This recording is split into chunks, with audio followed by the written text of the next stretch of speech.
Good morning. Welcome back to Unlocking the Paradigm Portal. My name is Sarah. It is time for our Sunday deep dive. So come and sit with me and bring your coffee or your tea or whatever the hell you drink in the morning. And I'm going to be totally transparent. I'm actually recording this Saturday night because the processing time and uploading time takes forever. And my mornings are now slow and relaxing. So I'm not going to get up and race around anymore. So have a seat, join me, and I'm going to start with something personal. And it's something that came to me in that bit of quietude in the early morning that I've talked about, where everything starts to flow together. And it doesn't always make sense at the time. But Thursday morning, I had, it was like 5 a.m. It's pitch black as always. And I'm laying there, and the pieces are coming together from my dream and reality and everything. And this very crystal clear concept came in. And I'm calling it my downloads. And because that's, I mean, the last one was the Pandora's Box's liberation. Like I didn't just magically come up with that. And so this one came kind of as a complete surprise and a complete concept in one. And what I realized is, well, before I tell you what I realized, I work with tarot and oracle cards, and I'm into astrology and all things woo woo, which is interesting because I'm also extremely science oriented and very factual. So I blend the best of both worlds. And I have this one deck of cards that I got that has become my absolute favorite. And in it, there is a card that I was shuffling one day and I was like, what do I need to know right now?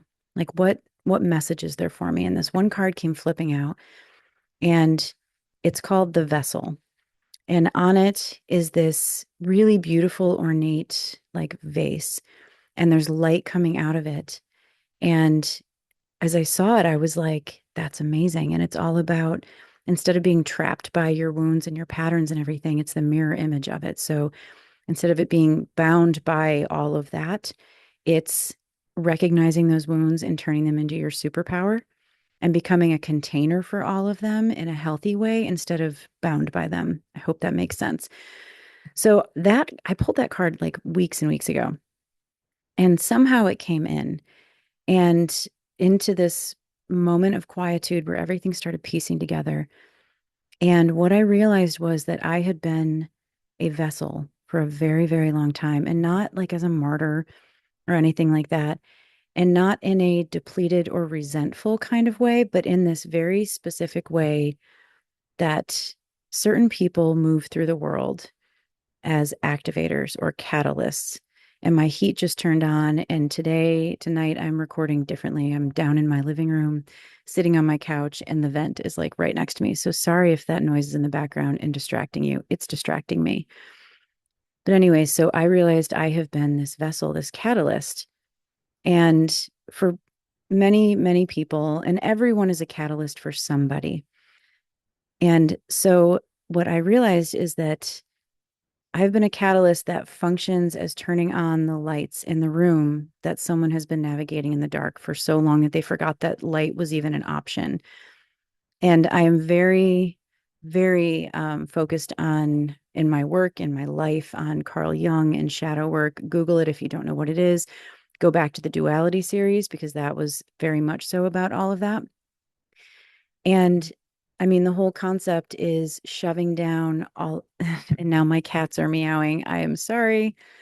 I'm just getting distracted left and right, but I am not going to stop recording. I am rolling with this. So, shadow work is all of the parts of ourselves that we don't necessarily like or accept that we shove down into the shadows until you start turning a light on, sometimes with a little headlamp, sometimes a flashlight, sometimes a floodlight. And once you're able to see those parts, instead of them being the boogeyman in the dark that scares you, they become the parts of you that you integrate back into yourself. And instead of being the parts that were maybe shamed for being different or weird or too much or too little or whatever it may be. And if you listen to the Unlovable episode, I've said that one was a gut punch for me for a very long time. So a lot of mine got shoved down because of feeling fundamentally unlovable. Then when you turn the light on, you start to realize it's bullshit that people have made those comments or made you feel those ways or that you've chosen to feel those ways. So I'm that kind of presence. I turn the light on for people, and I occasionally come across people who turn the light on for me. And it's amazing and transformative and fantastic. And so as I'm waking up and I'm thinking about this, and I'm like, I've been the vessel and I've been that kind of presence. I didn't manufacture it, I didn't create it, I didn't try to be it. I just can't turn it off. It's just who I am. But for a long time, I've been doing that with an open bottom to that vessel. So, you know what happens with a vessel that has an open bottom? It loses everything that it is meant to hold, including itself.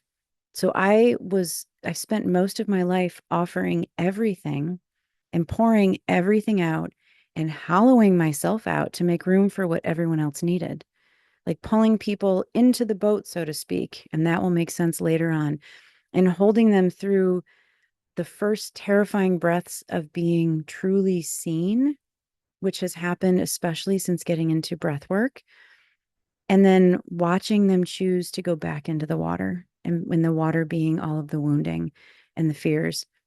And then I'm staying in this boat, smaller than when they arrived, wondering, what did I do wrong? Like feeling like I've chased people off. But what I realized is that nothing was wrong with me. The vessel just didn't have a bottom yet.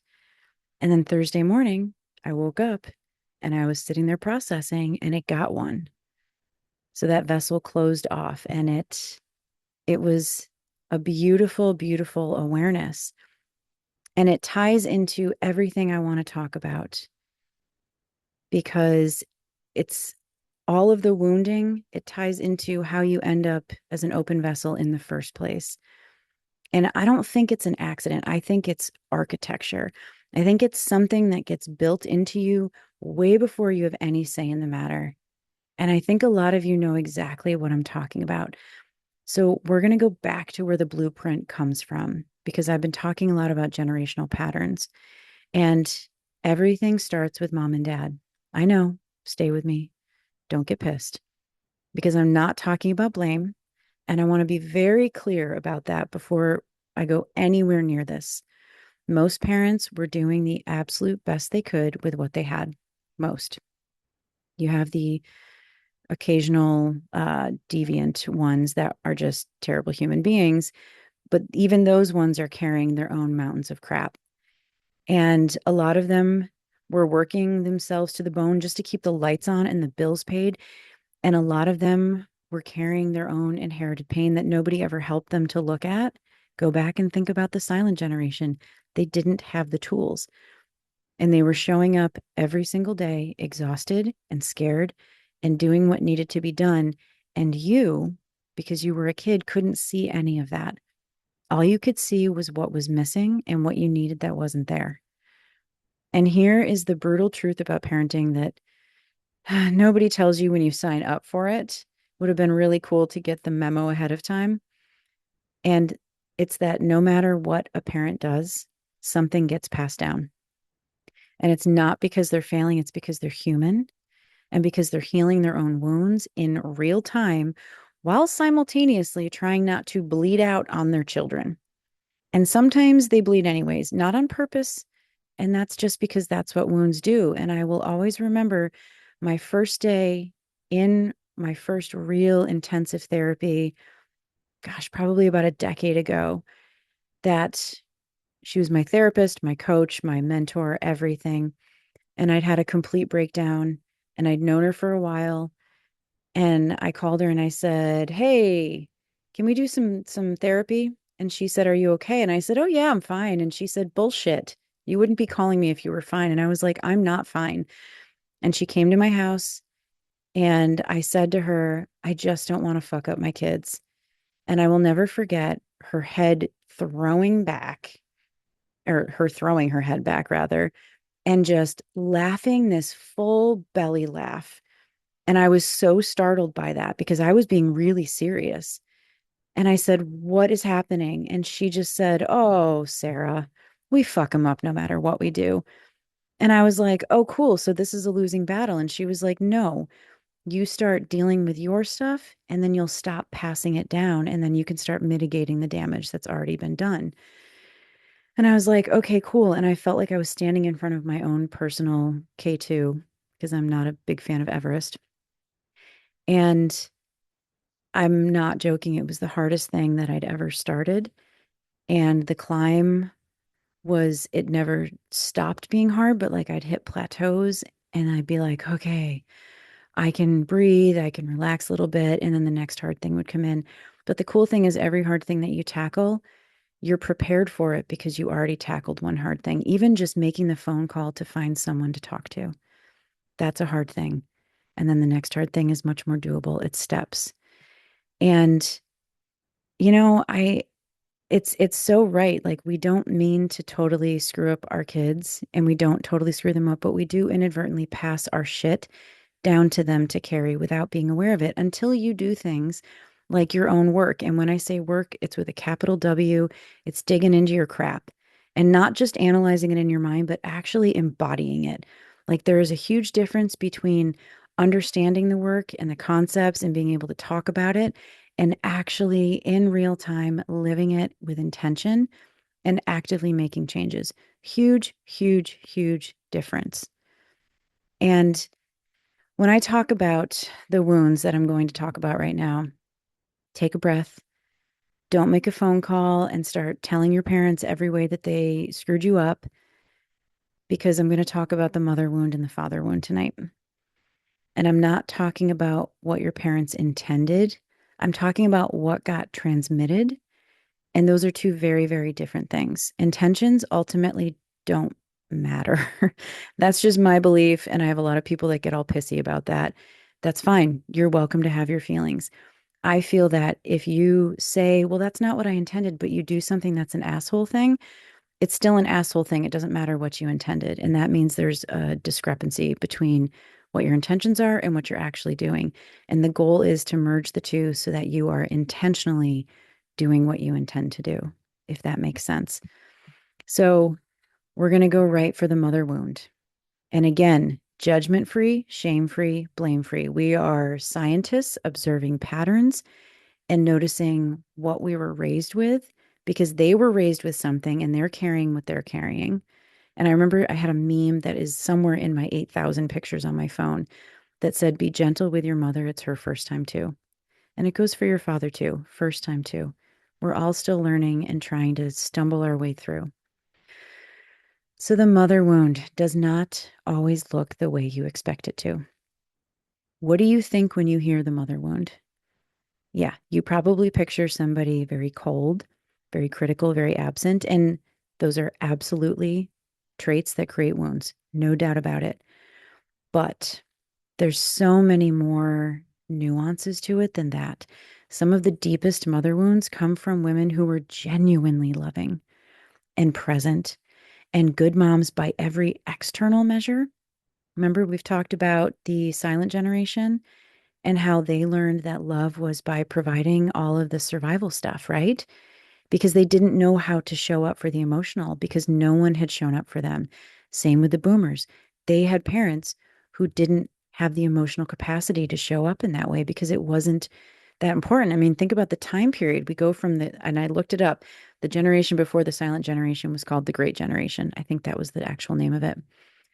And we had World War I and Spanish flu and the Depression and then World War II, all of this crap. It was literal survival mode. So emotions did not factor in when you're trying to survive. So we're going to be gentle, okay? Good moms by every external measure, because that wound, it doesn't always live in what was actively harmful. Some people, yes, it's formed by things that were actively harmful. And sometimes it lives in what was structurally missing, like in that gap between the mother who was needed and the mother who was available, because they are not always the same thing. And it can be the mother who loved deeply, but was completely dissolved into her partner. And this is very much old school generations, although you see it still playing out. If you were raised in a family with very traditional gender roles, I mean, think about a lot of like religious based cultures. The wife, like the husband is the head of the household, and the wife is like, she does what he says. That's not just a religious thing. Sometimes it's just the way that things are because that's what you learned. So it's not always malicious. In fact, I would say it's probably rarely malicious because she probably didn't even realize it was happening, but her emotional energy, her attention, her sense of self, it all flowed toward the marriage first. And you, excuse me, as the child in that house, you weren't necessarily neglected in any obvious way, but you learned something without a single word being spoken. You learned, and you may not realize this. That's why I'm saying take a step out of the situation and observe it like you're watching a movie. You learned that love has a hierarchy and that you were loved, just not first. So that child grows up making themselves very easy. And this is not always specific. Like mother wounds don't only impact women and girls, they impact boys and men. So these dynamics can play out in either any gender. So you, if that's what you witnessed, that dissolution of self in your mother, then you may have grown up as the child who makes themselves easy and doesn't ask for too much and doesn't take up too much space and maybe quietly and persistently wonders why they keep ending up in second place in their relationships and never quite connecting it back to that original lesson. So if you've always felt like you've kind of abdicated your sense of self or always compromised your sense of self and what you want and what you need in relationships, it may tie back to this if that's what you witnessed as a child. So there's another layer to that one. So a mother who dissolved into her partner can't fully see because real presence requires a self. You need to have your own identity. So if, and again, this can be any gender situation. I'm for the sake of all of this, I'm just going to stick with she, he, husband, wife, all of that. Apply it to your situation as you need. If she was merged into him, then she was never fully there, even when she was physically in the same room. And you, as the child, felt that absence. You just didn't have a name for it. So then there's the mother whose love may have felt like anxiety, like worry, like a weight that you carried rather than a warmth that was there, like a cocoon to hold you. And her love probably showed up as surveillance and as fear. And you absorbed the message that the world is dangerous and that loving someone means being constantly afraid for them. So you learned to be afraid too. And you learned to scan. And you may have learned that relaxing is irresponsible because if you relax, you're not in hypervigilant mode. And there's also the mother who was emotionally immature. And again, no judgment with that. But if she never learned how to handle emotions in a mature way, which frankly, most adults haven't, then she may have needed you to be okay so that she could be okay.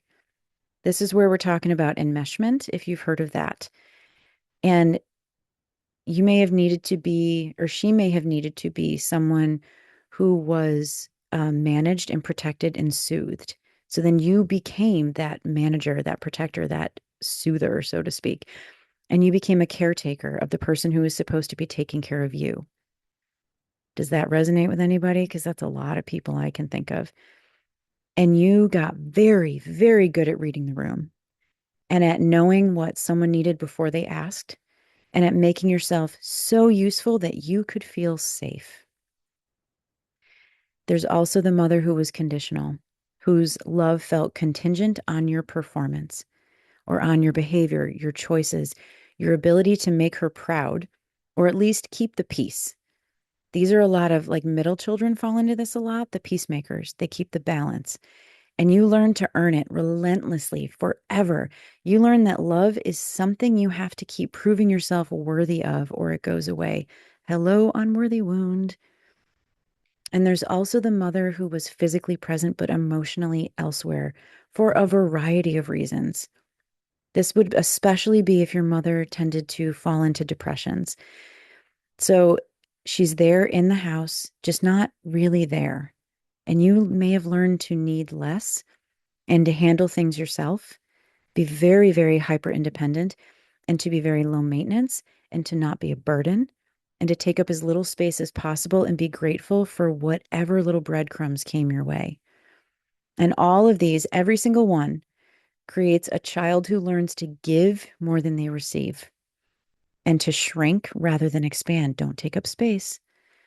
And to hold space for everyone else while quietly starving for someone to hold it for them.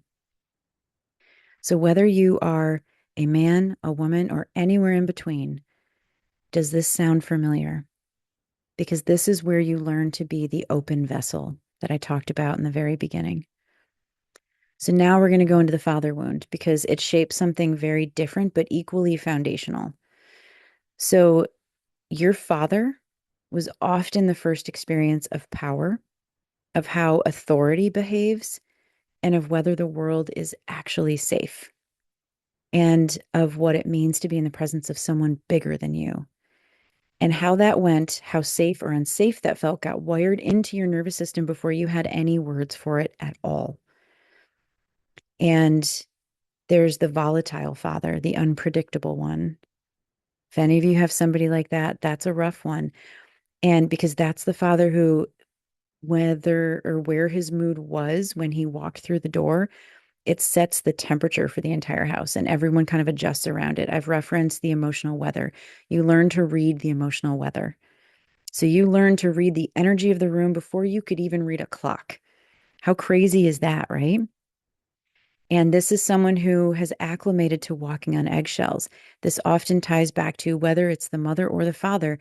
When you had someone in that nurturing, supposedly nurturing environment as a child that was very volatile and I don't want to say unstable. Some people, there are actual mental health conditions that create instability, but some people, it's just their temperament where they're kind of hotheads or like bull in a china shop or whatever.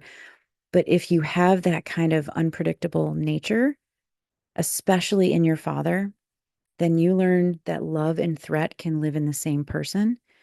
And you learn that power is something that you brace for. You learn to acclimate to walking on eggshells until it becomes normalized. And you learn that the way to survive is to stay small, stay useful, stay invisible, stay one step ahead of where whatever's coming next. And let me also say, when I say to survive, I don't necessarily mean there was a threat of like physical violence or anything like that. There may have been, but there also may not have been. So survival is also that whole mentality of like go along to, or what is it, get along to go along or go along to get along, whatever, whichever way it is. It's not always about actual survival. It's as a child, you don't know that. You just know for there to be peace, I have to walk on eggshells. So that way of moving through the world doesn't stay in childhood. It follows you and it comes into every relationship where any kind of power shows up. This is especially true in romantic relationships. And it comes into every moment that asks you to relax and let your guard down. Because that scanner that kept you, quote unquote, safe as a child doesn't know it's not needed anymore. It just keeps running like quietly and constantly and exhaustingly. If you struggle with this one, whether you're aware of it or not, you may have profound struggles with sleep and getting enough rest, going to bed early enough. And you may be waking up in the middle of the night because, FYI, 2 to 3 in the morning is typically when your nervous system tries to go offline. But if you learn that your nervous system needs to stay online, then you're going to jar awake. Think of like a startle reflex in a baby. You're going to wake up and you're going to be like, why the hell is this? Well, because your nervous system doesn't know or isn't acclimated to what it's like to be soft and soothed and sleeping. So then we have the absent father, the one who is either physically gone or emotionally gone, sometimes both at once. And you learned in a wordless way that children learn the most important things because, frankly, you ask kids what you've said, they don't remember, but they will remember the feelings. There's a lot of loud traffic outside, so sorry if that's being picked up by the mic. And you would have learned in that parent who was physically gone or emotionally gone that you weren't worth staying for. And then you may spend your adult life trying to prove otherwise. And that's another foundation of that unworthy wound. You become extraordinary. You become undeniable. You become someone that no one could justify leaving. and being devastated every time someone leaves, anyways, because you earned it, right? So then there's the father who was loving but couldn't protect.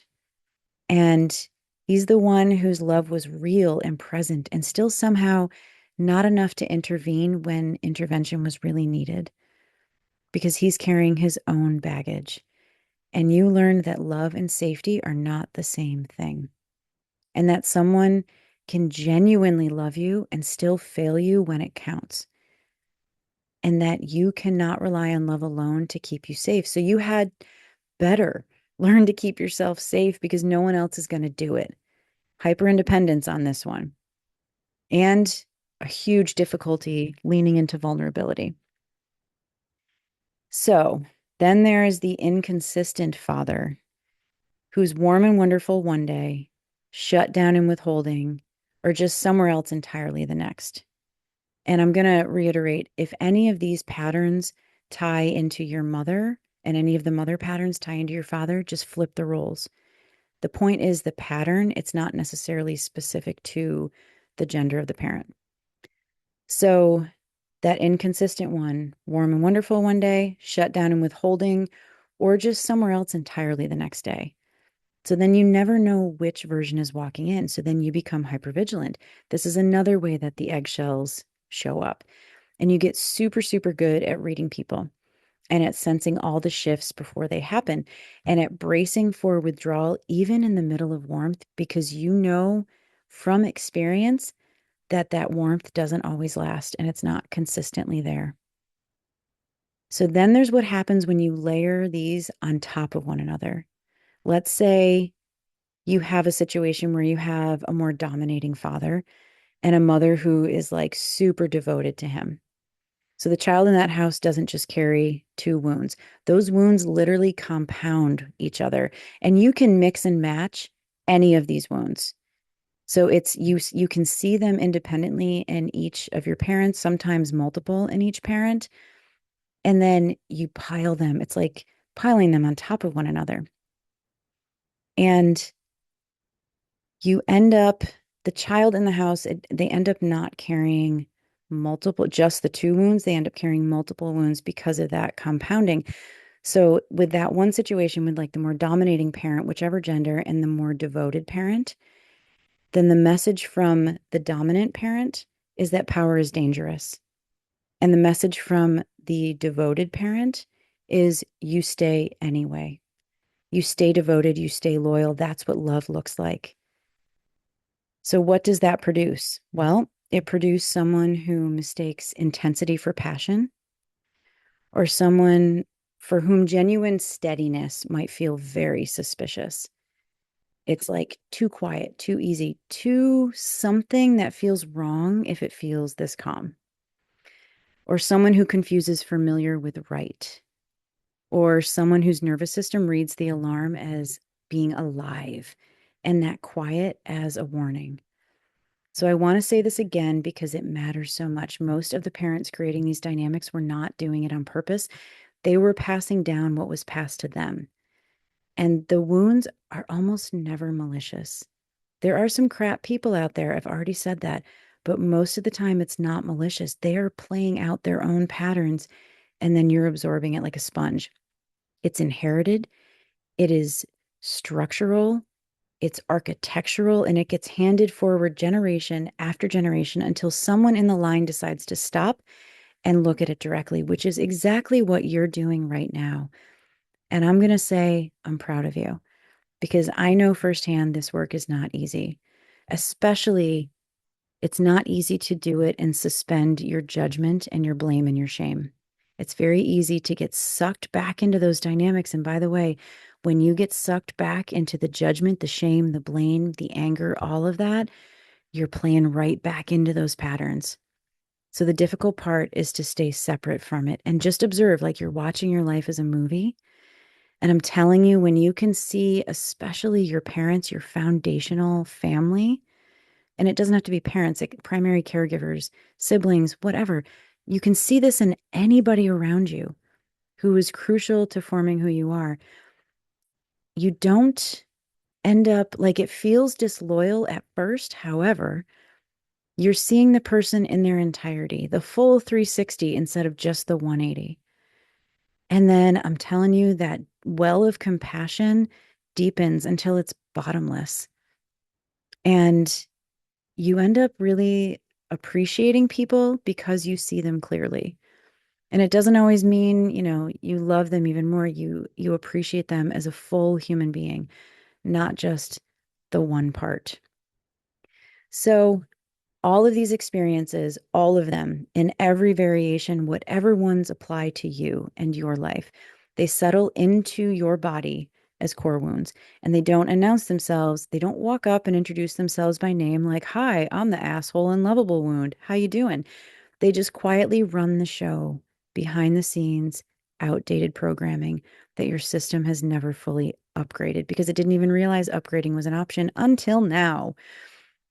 So, everything I talked about this past week, the unworthy wound, that one that says that your value is contingent on what you produce, what you give, how useful you make yourself to the people around you, that you have to earn your place, and that simply existing and being who you are is never quite enough on its own. And then there's the unlovable wound, my favorite, the one that says that there is something fundamentally too much or not enough, or a variation of both. Sometimes it fluctuates back and forth, or just slightly off about you. Something that means the real staying kind of love, the choosing kind, the showing up kind, the consistent side kind, not side, is not available to you. And it isn't there like it is for other people. And I think I've referenced this before. I remember saying to my very best friend, who is my truth teller, who is no holds barred. She does not just tell me what I want to hear. She brings the truth hammer down, and she does it consistently. It's amazing. You know who you are. If you're listening, thank you. You're amazing. I remember saying to her many years ago, in total seriousness, wait, isn't love just a destructive roller coaster of chaos and devastation? And she looked at me like I had sprouted three extra heads and was like, no, it's not. And I was genuinely baffled. And I remember looking at her because she has an amazing partner, and they are an amazing relationship that has their ups and downs and their challenges because they're human, but they are a team. They are my relationship aspiration. And I literally brought that into therapy many years ago when I had to envision, like, what does a healthy relationship look like for me? And at the time, I was like, I have no freaking clue. And then I thought, oh my God, it's those two. And I looked at her and I said, you found a unicorn. That's rare. And then I realized it's not rare. I just didn't realize that I deserved any of that. So that freaking unlovable wound, you end up working harder and giving more and being, I don't know, the vessel that doesn't have a bottom yet. And you make yourself super easy to love, as super easy as possible. And you are still surprised when people leave. And you're willing to gobble up the breadcrumbs that people drop because you've been starving for so long that breadcrumbs feel like you're full, but they're not. And then there is the unsafe wound. That was what I talked about on Friday. And again, Saturday night. It actually just released a little while ago. It's like 10 o'clock on Saturday night right now. The unsafe wound. Oh, this is the one that says that the world is a place that you have to navigate very, very carefully, and that vulnerability is a liability. And it's a very long version of a four-letter word. And that letting someone fully in is a risk that you cannot afford. And that the price of being truly known and seen and understood is just being hurt. And that price is way too high to even risk. And those three wounds shape what you reach for and what you run from. And they determine who feels familiar and who feels threatening. And they decide long before your conscious mind has any say in the matter what love is supposed to look like. They are deeply embedded in your subconscious. And fun fact, your subconscious is actually operating and controlling 95 to 97% of your actions, your thoughts, your behaviors, your beliefs, everything. So when you're doing all the affirmations, they're great. I'm not saying don't do them, but they're speaking to your conscious mind, which is only handling 3 to 5% of everything. So you're snorkeling on the surface when you're doing that. And the key is to dig into all of these painful points, all these trigger spots, all the things that piss you off, all the people that piss you off. I'm going to challenge you. Think of one person who pisses you off. What is it that they do? Be very, very clear about it because I'm sure you can name it, whether it's a phrase or a behavior or anything, and then pause. Do you do that same thing or believe that same thing or act that way in a different degree, not always the same? But that's why it pisses you off because it's triggering something in you. That's shadow work. Carl Jung, look it up. Go back and watch my or listen to my duality series. I go heavily into it. This is like the core of my existence is diving into shadow work and turning on lights inside of us in all those dark corners and all the places that we don't like about ourselves that we shove deep down. So, this is where it gets super, super important because this is the part that people don't often connect the dots. And just as a side note, there's a huge difference in depth to logically understanding it, seeing it, being able to rattle off all the language, to talk about attachment styles and to talk about things and read the books and do all the gratitude journals and all of that. There's a huge difference between knowing all of the info and actually embodying it and actively making changes. That requires effort and intention and patience and drive to actually make changes. So think about which end of the spectrum are you on? Because you can listen to all the episodes that you want, but are you actually putting it into practice? And I know many people that talk a good game. They can talk about all the patterns, they can talk about the wounding, they can see it all. But then when it comes time to actually change it, they struggle. And that's okay. You're human. But recognize, are you swimming around on the surface or are you deep diving? So you don't just carry these wounds into adulthood. That subconscious that's running 95 to 97% of everything is replaying them constantly, and you are not aware of it until you become aware of it. And it's not because you're broken or weak or damaged or doomed to repeat the past forever. And it drives me nuts. This is just a personal irritation. When people say things like, um, why do I keep attracting narcissists? I hear that a lot. The better question and the accurate question is, why do you keep choosing them? You're not attracting them, you're picking them. There's a reason your unconscious or subconscious patterning and wounding is going to it because it's familiar. And another little irritation thing, please, anyone who says this, you're making me feel this way, please stop. Take ownership. Your feelings are yours. No one makes you feel anyway. So let's be grown-ups. That's just a little side note. Um, so your subconscious, because of this wound, is always trying to finish something. So it's looking for a resolution to the origin point, the origin story of that wound. And the subconscious mind, to the subconscious mind, that resolution means a familiar dynamic with a different ending. That's why you keep picking the same types of people. So you find the person who hits that same frequency as the wound and you try again. Because maybe this time I'll be chosen. And this is not what you're consciously thinking, but this is what is driving that vehicle. Maybe I'll be chosen. Maybe I'll finally be enough. Maybe I'll finally make the volatile person stable. That's a big one. I can fix it. That's the hero complex. Maybe I'll finally get somebody to stay. Maybe this person will finally love me. And it's not conscious. You're not sitting down and deciding you'd like to recreate your childhood.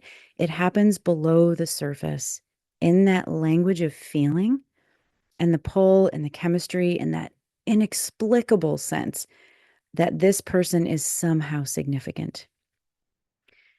So, what does this look like in real life? Now, if you remember a couple of weeks ago, I did an episode about red flags and how we often overlook them or see them and then choose to disregard them and kind of throw some green paint on them.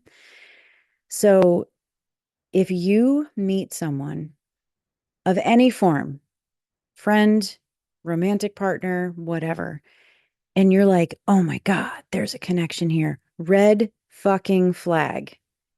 Unless both people have actively done an intensive amount of work, it's a red flag until it is proven to be green. At bare minimum, it needs to be a yellow flag, caution flag, okay? Because someone who feels that familiar is either mirroring back to you some wounding, or if everyone's done their work, they may also be mirroring back something that you like about yourself. Like, have you ever met somebody and it's like, yes, high five, awesome. That's a good thing. If you meet someone, you're like, boom, this is crazy chemistry. Hold up, just evaluate it. I'm not saying, run the other way, but slow the F down and evaluate because when you come across these familiar patterns, it looks like finding yourself in the same relationship over and over again with someone who looks completely different on the outside. They have a different face, they have a different background, different story, but somehow the same dynamic comes up. It might be distance. It might be that same push-pull dynamic that you were used to. It might be the same walking on eggshells. It might be that, well, this person is all over and I can save them. It might be that same moment that you feel like you almost have them and then they're gone again, like you're constantly chasing. And it looks like being the one who gives more. Are you the overgiver? Do you overcompensate? Do you overcompromise? Or are you the person who tries harder or who makes yourself a little smaller so that there's room for them? That was a big one for me in the past. I take up space and I have a sparkle. I actually have a thing in my kitchen that says, don't ever let anyone dull your sparkle, because I spent a lot of my life feeling too bold, too sparkly, too everything. And I could see when it would make people uncomfortable. And I didn't recognize that was their own struggle with taking up space and living in their sparkle, because we all have a sparkle, by the way. And mine just seems to radiate out. So I would try to dull it down or cloak it or try to make it a little bit less so that I didn't make other people uncomfortable. But all that did was pin my wings down. No longer, my friends, no longer. So I wonder if you're doing that. If you're someone who minimizes it down for everybody else's comfort, that's the wounding speaking. And it also can look like being extraordinary, unbelievable at holding space for everyone else, but you are quietly starving for someone to hold it for you. Like, do you just feel like you're carrying all the burdens and you would just love for someone to take up some of them once in a while? Yeah, that's the wounding. And it also looks like choosing the person with potential over the person who is already showing up. That was a big one for me too, because somewhere in your subconscious, love is a project.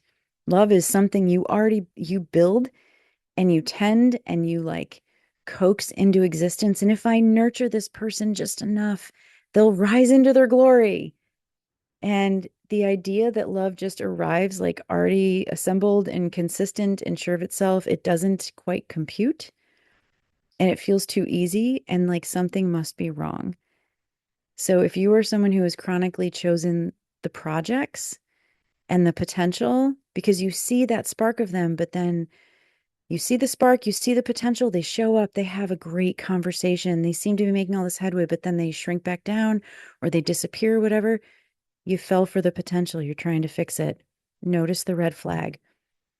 And it also shows up as staying too long and giving the benefit of the doubt past the point where the doubt should have run out, or the doubt really did run out and you got your blinders on.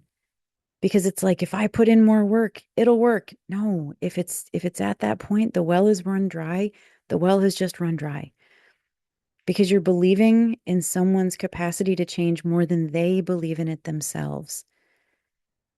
Oh, and you're holding this vision of who this person could be. It's that potential thing so clearly that you keep mistaking it for who they are now. No, who someone shows up as consistently, that's who they are. It doesn't matter what flickers come up. It's who are they consistently. And keep in mind, that doesn't mean that they aren't going to screw up, drop the ball, say something asshole-ish, or not show up sometimes. But if they are consistently showing up and consistently being present, that's who they are. If they're consistently inconsistent and disappearing and not reaching out and not texting back and not making plans and not reaching out to you, they're showing you who they are. It doesn't matter if they show up suddenly and it's like the freaking sun rises because then they're gone and it's cold again. And it also looks like being devastated, not just by the loss of the person, but by the loss of what you were so unbelievably certain was possible because you could see it. You could always see it. You could see what it could be, and you just couldn't make them see it too. And that gap between what you could see and what they were willing to reach for, key phrase, willing to reach for, that is not a failure of your vision. That's the subconscious pattern that is playing out, doing exactly what it was designed to do. It's putting you in proximity to potential and asking you to pour yourself into it. That's that bottomless vessel. And bottomless, not in the same way that I was referencing that bottomless well of compassion. That's in a healthy way, but the bottomless vessel keeps pouring into potential, because someday it'll pay off. But if you don't have a bottom on it, it's just pouring out until you see it and until you name it and until you decide that you're done finishing other people's unfinished business, until you're done carrying the weight of people who are choosing not to carry their own. Once you see it, you cannot unsee it. And I'll be honest, I've experienced this. It makes it very easy to take a step back and be like, I see you. You got to do your own work. I've done mine.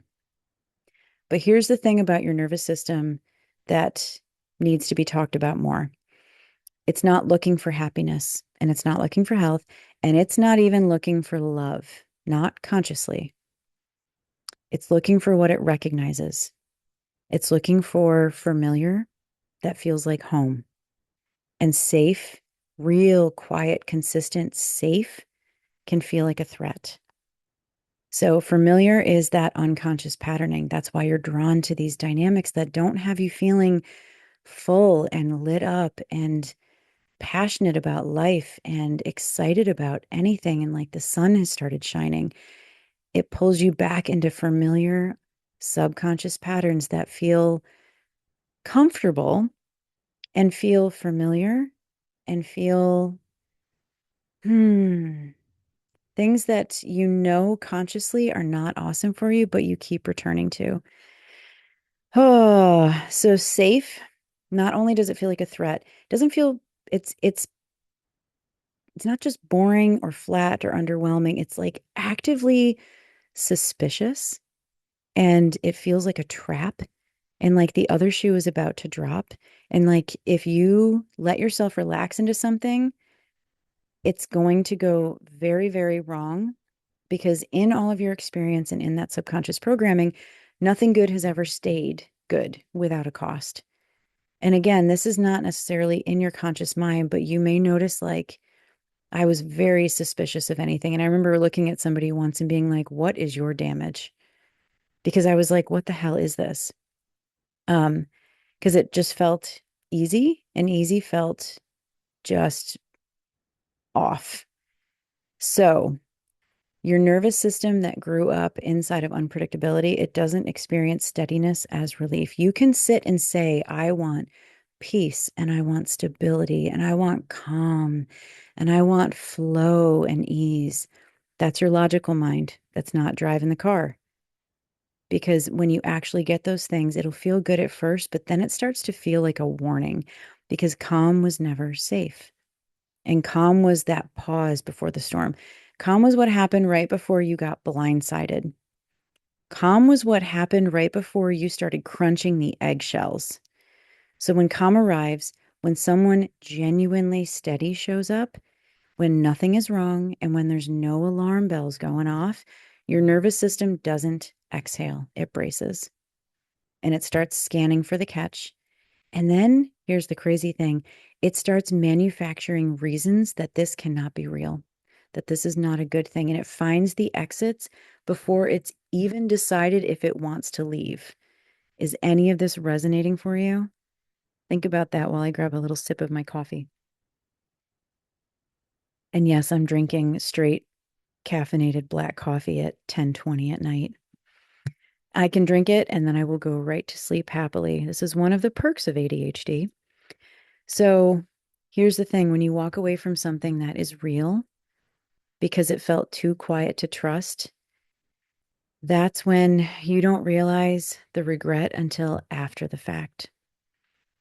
Because the person who feels electric and urgent and a little hard to pin down, that person is often not offering you something new.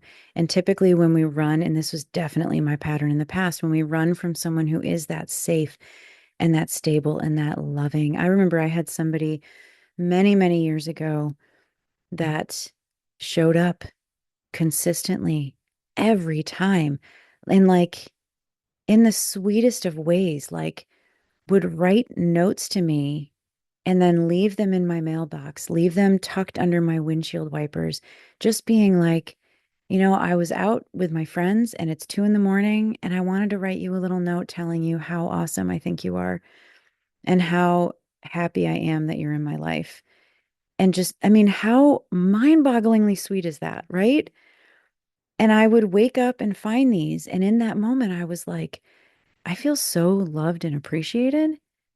But then shortly after, as I started to lean into that vulnerability, that being seen, that being supported and cared for and genuinely loved in the most beautiful, innocent, honest, real way, scared the shit out of me. I didn't realize it scared me. I was just I remember my mindset being like, this is insane. This cannot be real. And I can't trust it because if I trust it, it's going to blow up in my face and then I'm going to splat on the floor. So I'm going to stay always 2 steps ahead. I was like in one of those movies, I can't think of a single one right now, but one of those movies where the person is constantly on the run, staying ahead of everybody. That was me for the bulk of my life. And I would constantly gravitate away from anyone who felt like that toward the people who felt electric and that intensity. That's why I said love is a destructive roller coaster of chaos and devastation, because that's truly what my subconscious was like. No, this is good because this is what keeps your nervous system active and running and fireworks and sparks. And you're never quite sure. And it's validating all of those wounds. But that person with all like the different faces, because same freaking pattern over and over, all the different faces was not offering me anything new. They were offering me something that I recognized. And again, not consciously, but they hit the frequency that my system was comfortable with. And that read as chemistry and as connection. And as here is the stupidest phrase, and this is just my opinion, but as the one, right? This is my soulmate. This is my person. This is my insert words, whatever they are. Some dreamy, frickin' starry eyed, the universe meant it to be. Because I was so caught up in that wounding that was being played out, because those people mirrored my wounding back. So it was like this vicious back and forth cycle of what ultimately was actually toxic wounding playing into another person's toxic wounding, back and forth, back and forth. Not that anybody, I mean, again, you've heard me talk about, I had a couple of really, really total shithole human beings, but everybody else, good people, but stuck in their own wounding. And mine played into theirs played into mine, and then round and round we went until the whole freaking relationship ended up like a roller coaster that ended in devastation and destruction because it had been all chaos. And it sucks because really good people. And this is what keeps playing out until you see it. But the people who are steady and available and consistent and who do what they say they're going to do when they say they're going to do it, and who show up every time and whose actions show up, not the words. There's a lot of people out there who say all the good stuff, they say all the pretty words and have zero follow through on it. And when you're in your wounding, you get caught in the words and the pretty, pretty picture instead of are they doing it? The answer is no. That's your wounding playing into it. Step the hell out of there. So the people who do show up every time and who are open and honest, they feel suspicious. And your detective radar goes up because something must be wrong with them or wrong with you for not feeling more or for questioning everything because nothing is being activated. That wound isn't being poked. The familiar alarm isn't going off. And people are never this honest, right? People are never this direct. Well, that's the wounding coming up. So you mistake those alarm bells for being alive, and you mistake calm for danger. And this is one of the most disorienting parts of actually healing because as you start to get, I don't like to use this word, but the one that's coming to mind is well, as you start to feel more integrated and whole and healing, your taste changes. So, what used to feel like passion starts to feel like chaos. And you can identify it. You'll get that little intuitive hit of like, and for me, I feel it viscerally. I feel it with my senses, and it feels like hitting the wrong note on a guitar or on a piano or like nails down a chalkboard. And I literally will cock my head to the side and my face kind of scrunches up like when you hear that wrong note and it's like, oh, no, no, no, no, no. And now I literally will, I can't control that expression. And I will literally go say out loud, oh, no, no, no, no, no. That's a hard pass. Thank you very much. And what used to feel like nothing starts to feel like peace. And for a while, you're like living in this in between place where the old thing doesn't feel right anymore, but the new thing still feels like a risk that you're not sure that you can afford to take, but you're not unsure that it's not worth it. That was a lot of knots. So safe doesn't announce itself, it doesn't come with fireworks. It just shows up in the same way again and again until you finally let yourself believe it's not a setup. Safe, I will tell you a huge indicator. Your nervous system, when it feels safe, you will feel like you can take a deep breath. When I first recognized feeling safe, it felt like I had, and I described this to my therapist. She asked me if I could describe the feeling because I get when I can't find the words, which often I struggle with it, um, I describe the feeling of it or the picture that I get, and that can help me kind of process it. So I said the feeling I had was like I was wearing a really tight corset that I didn't even know I had on. And that is that breathing super small and shallow, by the way. And it felt like the corset just popped off. And all of a sudden, I just went, ah. And in my head, it's like the static noise, like, when you turn on the TV and not that we do this anymore because we use streaming services for everything, but if you go to like a random channel that doesn't have any kind of reception and it's the white noise channel or the snow channel and that like shh sound, that's what my system felt like. And I didn't realize it until all of a sudden it turned off and it got eerily quiet. Like I will say it was very eerie. And I thought, what the hell is happening right now? And then in my head, it was like hearing a computer voice going, system deactivated.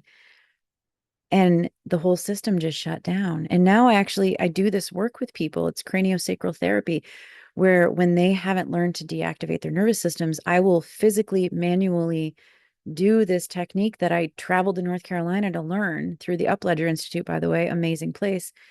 Um, and I will turn their systems off. And it's startling when you haven't felt it. And it's soothing when that's all it needs. And even if it's just for a little bit of time, people get to know what safe and calm feels like. So it feels like a sigh. I wrote a whole poem about it. It feels like a sigh. So, oh, that's just the beginning, okay? Because safe feeling dangerous opens a door to 3 more wounds. And that is what I'm leading into this week. So consider this like your Easter eggs for the coming week. I'm going to go into the trapped wound, feeling trapped or stuck, where unfamiliar feels so dangerous that leaning in feels like a life sentence. So when safe feels unfamiliar, it feels flat out dangerous and like a cage. So instead of staying with something that could actually be good, you run. I've watched people legitimately bolt the other way and be like, peace out. Very Roadrunner like. And it's not because you don't want to feel safe, but it's because wanting it and simultaneously not being able to control the outcome feels so much more terrifying than just leaving first. Yep. Then I'm going to go into the defective core wound, and that is there is something wrong with me. And that is where you're so convinced that something is fundamentally broken in you that vulnerability starts to feel like handing someone a weapon. Because if you open up, if you dare to open up and you're honest about your fears, and if you let someone see the full picture of who you are, they're going to find the thing that confirms what you have always suspected about yourself, that you're too much or you're not enough, or just fundamentally, irreparably wrong in some way that you maybe don't have a name for, but you can always feel it. And what if you open up to somebody and they find the words for it? Well, here's the flip side. What if you open up and they love you for everything that's in there, including the stuff that you feel is broken, and they see it as beautiful because it's part of you? That is actually making me think. I remember you always hear the phrase like, I love you in spite of XYZ. No, my friends, that's not actually loving someone for all of them. You love them because of their flaws. And I hate even using that word. I prefer to say your challenges, because I don't believe anyone is inherently flawed. We have our challenges. We have the things that are our struggles to overcome or to work with or to integrate. So you love someone because they struggle with things, because that is human. And that's seeing them fully, not in spite of the things they struggle with. And then Friday, we're going to go into the bad wound. And the bad wound is not, the opposite of it is not good. It actually shows up as guilt. It is where guilt shows up for every single direction you could possibly move. So you feel guilty for running. You feel guilty for staying when it doesn't feel right. You feel guilty for making a decision, and you feel guilty for not making a decision. And it shows up as indecision, as avoidance, as choosing everyone else's comfort over your own truth. Because what's the alternative? Actually choosing yourself. That feels like the most selfish and dangerous thing that you could possibly do. So we are going to be in all of these this week, Monday, Wednesday, Friday. So stay close, tune in, um, like, share, subscribe, do the whole thing, especially subscribe and turn on that little notification bell thing. Again, all that stuff is more than anything helpful to get my channel out to more people, because YouTube and the algorithm and all that stuff, I'm still learning it. I'm just frankly enjoying sharing all of this stuff and talking about it because it's been so unbelievably transformative for me. And I've learned what I always knew, is that it doesn't have to be so hard. And the more that you look at this stuff, it gets so much easier to just exist and live and love and enjoy life and be excited about things and be creative and connect with people. So I want you to come back for you, not for me. Okay. So before I let you go, I want to finish up at the very beginning. I was talking about that download I had about having been the open vessel for everybody else and the catalyst and the activator for others. And then truly being inspired by people that have shown up as activators for me. And there's more to, there's the closing part of that story. So I'm going to tell you about the boat, because Thursday morning, after that whole download about the vessel and the open bottom and the pattern that I've been running for so long, like way longer than I wanted to admit, but I had to look at it. This image popped into my head because, again, I'm very, very visual. And it was so precisely right that I felt it in my body before I fully understood it in my mind. So I spent a chunk of that dark time in the morning sitting, literally sitting in the dark on my couch with my fresh cup of coffee, no laptop open, no work to be done, no kids up, nothing, and just being like, what is this? And this picture popped up. And here's what I realized I've been doing. So I have felt for so long like I'm floating in a boat out in the middle of the ocean by myself, feeling very lost and adrift and alone, like very, very alone. And what would happen is somebody would come paddling up to the side of my boat. And this is, I'm tying this into predominantly romantic relationships. It's like somebody, the visual, this is not literal. That would be super weird if they did this. So I'm floating in my boat, feeling alone and adrift, and someone would come like paddling up to the side of my boat, frantic, struggling, water all around them, having a hard time with things. And this is metaphorical, so stay with me. And what I would do is I would lean over the edge of the boat and I would haul them in every time, because that's what you do when someone's struggling, right? You help, you reach out, you give, you do what you can to show up for them. Except here's the thing, they weren't drowning. And fun little factoid, in everything spiritual and metaphysical and in the tarot, the cup suit or the water suit, anything having to do with water is indicative of emotions. So in this metaphor, I'm sitting in a boat in my container and this person is drowning in emotions and stuff. Again, this is all like not happening on a conscious level. And I'm reaching over, yanking them up, but they're not drowning. They were choosing to paddle around in the water, and I kept hauling them in anyways. And I would hold them through those first terrifying moments of being out of it. And I would be the soft, safe place. And I would let them feel this sun. And I would give them a safe boat to chill out in and get a reprieve from being in all of that stuff. And I would show them what it felt like to float instead of fighting. And then they would revel in it for a little bit and they would love it. They would feel really good and comfortable. And I would be thriving on it because like I'm nurturing, I'm taking care of somebody, I'm being there. But then they'd look back at the water and they would start to miss the struggle. Because why? Because the wounding. And they're not aware of it, but that water would feel more comfortable than the safety of that boat. So what would they do? They would full on jump back into the water, into the shark infested waters, into that struggle, because that's the comfort zone. That's that familiar. And I'd be left in the boat feeling much smaller than before they'd arrived, trying to figure out what had I done wrong. That's the story that I had been telling myself, that I was adrift, alone in this boat, waiting for someone to come join me. And the loneliness of it felt like evidence. It felt like evidence that I was fundamentally, and this is a word I'm making up, unjoinable, and that there was something about me that meant people came and looked and then they chose to go back into the water instead. And then what I could not see before this Thursday morning, when the difference between adrift and floating came in. So as I sat with it, I was like, hold up, let me reframe this. Have I actually been adrift in a boat? No, I've been working my ass off to build that goddamn boat. And I've been sitting in it.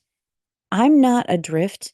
I'm like, adrift is like being at the mercy of currents that you have no control over. But floating, my friends, floating is leaning back, reclining in this boat, the sun on your face, eyes closed, my body being held by something bigger than me. Floating is arriving. And I wasn't adrift alone. I had done the work and I had built the boat and I've been chilling out in it, enjoying myself. And I had been floating in the sun, calling it adrift because I was alone. And I had confused solitude with abandonment. And I had confused the absence of someone beside me with being somewhere wrong.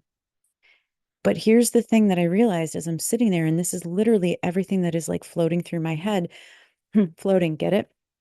The boat was never broken. And I just hadn't stopped hauling people in long enough to notice that I was already somewhere worth being. And I was really content floating in solitude in my boat, enjoying the sun. So here is the image I want to leave you with tonight. You are in a boat and the sun is on your face and your eyes are closed. And there is a smile that has nothing to do with who is or isn't beside you. It exists because of where you are, what you've built, how far you've come, and this very simple, radical fact that you are no longer in the water. You're floating on top of it. The boat is yours. You built that damn thing and you know how it moves. And the water around it is emotion. It's not yours alone, but this great collective sea of human feeling, and you are not in it. You are on top of it, floating and held in the boat of your own making. And if someone is going to join you there, there's only one version of that that you're available for now. Once you are safely in that boat that you worked your ass off to build, they pull up alongside you in their own boat, whole, seaworthy, capable of floating under their own power, and you tether together. So, two people who each know how to stay above the water, choosing each other not because either one is drowning, but because the company is genuinely wanted. Or here's the second option, they swim up on their own, under their own strength, and pull themselves in, not hauled, not rescued, arriving of their own volition and their own choice. So, those are the terms now. Not because you've closed yourself off and not because love is too costly or connection is too dangerous, but it is because you finally understand that the version of you who throws that rope or that, I'm getting the image of like that Coast Guard buoy thing, to everyone who is struggling in the water isn't actually helping anyone. That person, that version of you is just exhausted. That version of me, she was just exhausted. And the people that you rescue, more often than not, are going to miss the water. So remember, you are not a lifeguard. You are someone floating in the sun in your own boat, face turned up, smiling and waiting to see who shows up, already knowing how to swim. Because that vessel that we talked about in the very beginning, that was bottomless and that had everything pouring through, that vessel has a closed and forged shut bottom now. It's not sealed, it's not armored. It's not shut against being known or loved or like completely undone by someone who earns it. It's just closed enough to hold what is yours. Mine has closed enough that it holds what is mine, and it is intact enough to be worth arriving to. So just sit with that. I'm going to see if there's a way that I can upload the picture of that card because the whole sequence of the last month and that vessel card kicking it off has been so unbelievably, amazingly profound.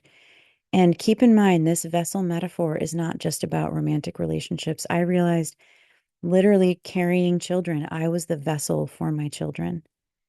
And while I was the vessel to carry them, to bring them into the world and to nurture them and everything, now that they are in their teen years, that shape of that vessel is changing.